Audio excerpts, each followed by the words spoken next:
এবং সেদিন জান্নাতে মৃত্যু দেয়া হবে, মৃত্যু দেয়া হবে। ইউতাল মাউতু বিকাবশিন আমলাহ, একটা ছাগলের আকৃতিতে মৃত্যুকে আনা হবে। ফায়ুযবাহুল মাউত, মৃত্যুকে জবাই দেয়া হবে।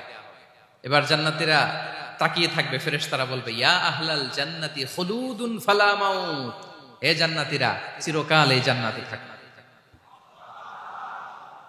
তাহলে জান্নাতের ফিচার পাইছেন? এখন কোন বোকা যদি এই ফিচার দুনিয়ায় খোঁজে পাবে? পাবে না, কারণ দুনিয়ার ফিচার আলাদা। দুনিয়ার ফিচার কি? এই দুনিয়াতে বিপদ আসবে, কষ্ট আছে, দুনিয়াতে হতাশা আছে, ভয় আছে, অসুস্থতা আছে, বার্ধক্য আছে, এবং এই দুনিয়ার একটা এক্সপায়ারি ডেট আছে না?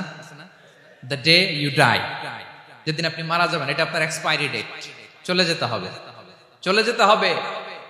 এই পৃথিবীতে মৃত্যুর অস্তিত্ব আছে, সবকিছু থমকে দিয়ে, আপনাকে চমকে দিয়ে মৃত্যু চলে আসবে, ঠিক কিনা বলেন? তাহলে এগুলো হচ্ছে দুনিয়ার ফিচার। এই দুনিয়াতে বিপদ আপদ, কষ্ট, ঝুঁকি, স্ট্রাগল, বার্ধক্য, অসুস্থতা, এগুলো নিয়ে আমাদেরকে টিকে থাকতে হয়।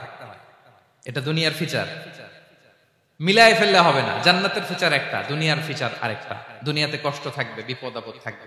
এই দুনিয়ার ফিচারটা আল্লাহ তাআলা কোরআনের একটা আয়াতে খুব চমৎকার ভাবে উল্লেখ করেছেন, সেটা দিয়েই আমি আলোচনা শুরু করেছি। আল্লাহ তাআলা ইরশাদ করছেন ওয়ালা নাবলুওয়ান্নাকুম বিশাইইম মিনাল খাউফি ওয়াল জুই ওয়া নাকসিম মিনাল আমওয়ালি ওয়াল আনফুসি ওয়াস সামারাত ওয়া বাশশিরিস সাবিরিন।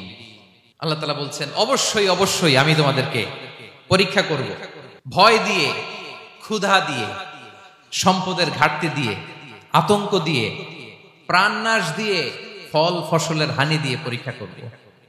কিন্তু এই পরীক্ষায় যারা উত্তীর্ণ হবে, যারা সবর ইখতিয়ার করবে, ওয়াবাশশিরিস সাবিরিন, ধৈর্যশীলদের জন্যই হচ্ছে সুসংবাদ। আলহামদুলিল্লাহ পড়ে।